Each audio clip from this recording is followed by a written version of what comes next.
What's up? It's Big A the Man Geek. I'm just going to do a little video showing you what I've been reading this week because well, it's just good to keep you up to date.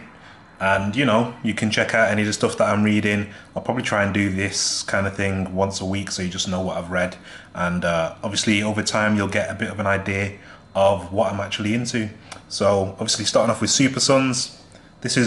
I love this comic book. I think it's simple. It's two boys in over their heads, like learning to deal with things, learning to deal and work with each other because they don't see eye to eye. And it's just so much fun. I mean, the art is great for starters. It's just crazy good.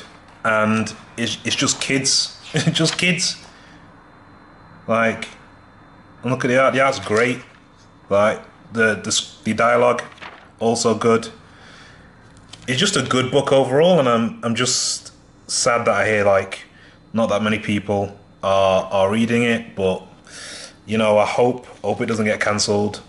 But yeah, seeing these two, the Damian Wayne and Jonathan Kent interact it's like perfection almost to me. I think it's one of the best things to come out of DC Rebirth, as a certain comic book YouTuber would say. But yeah, definitely Super Sons. I recommend it to everyone. And we're on issue 8 now. It's still going good. I can't really see it kind of like I can't kind of see myself not being happy with it. Every time I see it there in the comic book store, I'm always happy to pick it up, and I'm glad I gave the book a chance in the first place. And the first issue impressed me so much that I just had to get the rest of them. The next one is Nightwing. Now I have a certain kind of problem with Nightwing, which is that I feel the Chuck Dixon, Scott McDaniel run in the kind of mid to late 90s has ruined me. Like, this is what I was saying to a friend of mine, like the fact that we experienced that version of Nightwing, that run, has kind of made it impossible for any other run of Nightwing to be anywhere near as good.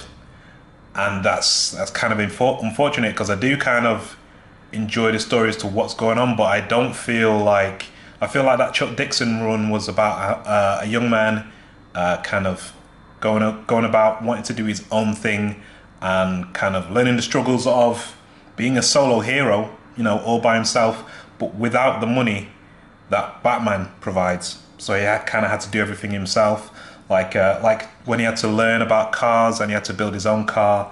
And not only was it his own kind of like Nightwing mobile, it was a car that could have different bodies, so it'd lower a different body onto the car for various things to disguise it as, say, a taxi or something like that, for example. But yeah, I mean, this is a Dark Knights Metal tie-in, and this leads on from the Teen Titans one from last week. Yeah, I mean, I'm not really keeping up as to what's going on with Dark Knights Metal, so I'm just kind of like biding my time because in the last issue 28, they were like, "Oh, Raptor's been released. He's out from prison again," and it was just like, oh, okay. But then obviously this story started, so it's kind of like, oh, okay. Well, once this is done, then obviously we'll be dealing with Raptor and as to having him come back and probably battle Nightwing again. The whole Raptor thing I thought was a bit crazy because I thought that guy's like surely he's like pushing around 50, and it was just kind of like a bit far-fetched. And just the guy was like, oh, don't you have a theme tune and all this? And I was just like, what? But yeah, I mean, this was all okay carrying on from what I saw in Teen Titans. I barely have any clue what's going on, but it was kind of cool, I guess. And the ending was kind of cool. I mean, yeah, there were bits of action and stuff like that. So yeah, it was kind of alright. It was pretty good. Like, I kind of enjoyed it.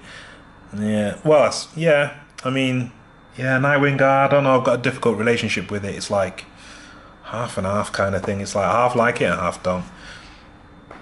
And moving on to some Marvel, Guardians of the Galaxy. No one else is reading this, apparently. Apparently it's just me who buys it.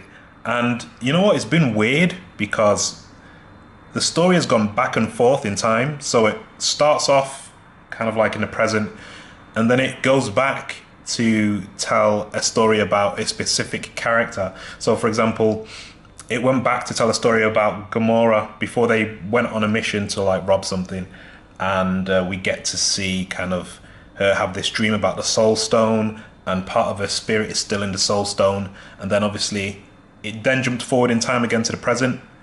And then another issue, it jumps back, and we got like a story with Peter, and then the same thing again with all the characters. And we're at issue 10, and only just now has it told us as to kind of like what the whole deal is and what's going to happen and what the Guardians are like kind of getting together to kind of combat. And I mean, it's like a mixed bag. I think I'm going to stick with it just to see as to what the Guardians actually go up to, and actually see how this story plays out, because it's just taken a while to set up for some reason, and I don't think it's kind of been cool because that's non-linear storytelling, and I kind of quite like that. But 10 issues, man, just to tell me as to kind of what the basic premise is, or to get towards that even, that's quite a long time, and I'm not really digging that. I mean, the flashback issues, they had different artists, and I think one or two of the issues set in the present had a different artist as well, and I kind of find that kind of jarring. I usually want to read stuff where it's like the same artist throughout, mostly, but yeah, I mean, it's all right. One thing I do love about Marvel always is the kind of previously page, because that helps a lot. Sometimes I find I read DC stuff and I go, what the hell's going on? Because I don't remember what happened in the last issue. But yeah, Guardians of the Galaxy 10. Yeah, we'll stick with it, see how it goes.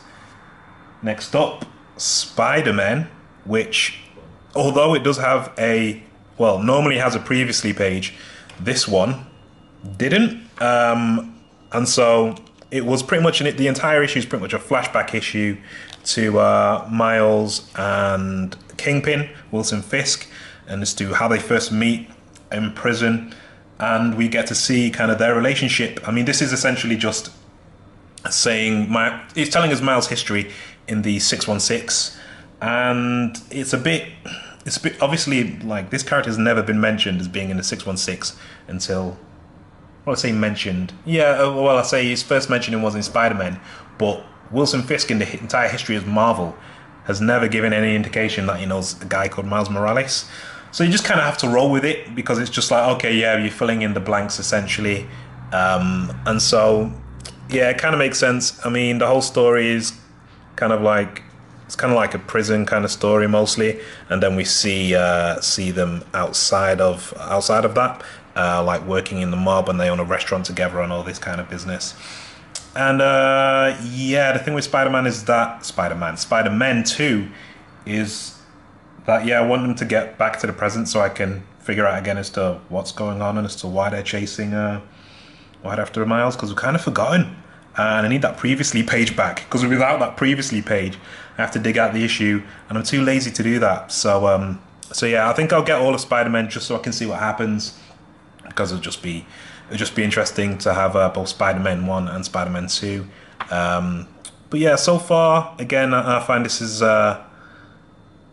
so story-wise. I mean, there's got to be a point to all this, so I'm just waiting for that moment where everything kind of ties in and we see as to what the point is. It is kind of weird that there's two Mileses. I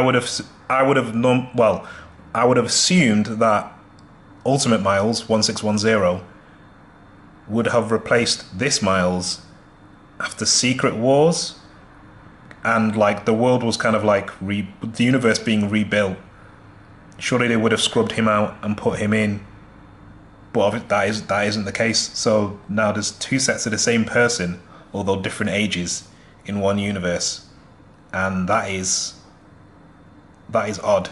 And I don't know if you're sticking to the rules otherwise, if you've done that, but whatever, I guess it's comic books, innit? And then finally, we've got Cave Carson has a cybernetic eye. I'm not gonna lie, this book is flipping weird. I still don't know why I'm buying it. I guess again, it's one of those things I want to see it through to the end, and it's just weird stuff, man. It's just weird stuff. I mean, it's not the weirdest of stuff, but it is kind of like, oh, what the hell? But I've not read it yet. I've not read this book yet. I'm going to read it tonight sometime. Yeah, DC Young Animal, like I was getting like Mother Panic, Shade the Changing Girl. I'm still getting Doom Patrol, even though there was a weird issue where Casey Brink had sex with her cat, or it suggested that she had sex with her anthropomorphic cat. And yeah, the DC Young Animal stuff, it's like, it's more mature, I guess, in some ways. But I was getting A Bug as well, but I had to stop getting that because I wasn't super into it. But I am still getting Cave and Doom Patrol. I still quite like the art. I'm interested as to what direction it goes in. Excuse me, sorry. So yeah, that's what I'm getting with the Young Animal. I'm just getting Cave and Doom Patrol and nothing else from Young Animal anymore. Although I might pick up the trades for Shade, the Changing Girl, because I weirdly enjoyed that comic because it was about an alien living in a human girl's body and having to deal with the human girl's past dramas that she'd caused with like her school friends and that. And it sounds super teen and super YA, but it's actually pretty good. And I actually kind of did like it. I just had to drop it because I was getting too much stuff. But yeah, that's what I read this week. Yeah, hopefully I'll do another one of these next week. You can see what I read and see what I read next week. But yeah, like, comment, subscribe, hit the bell notification, and as always, I'll catch you on the next one.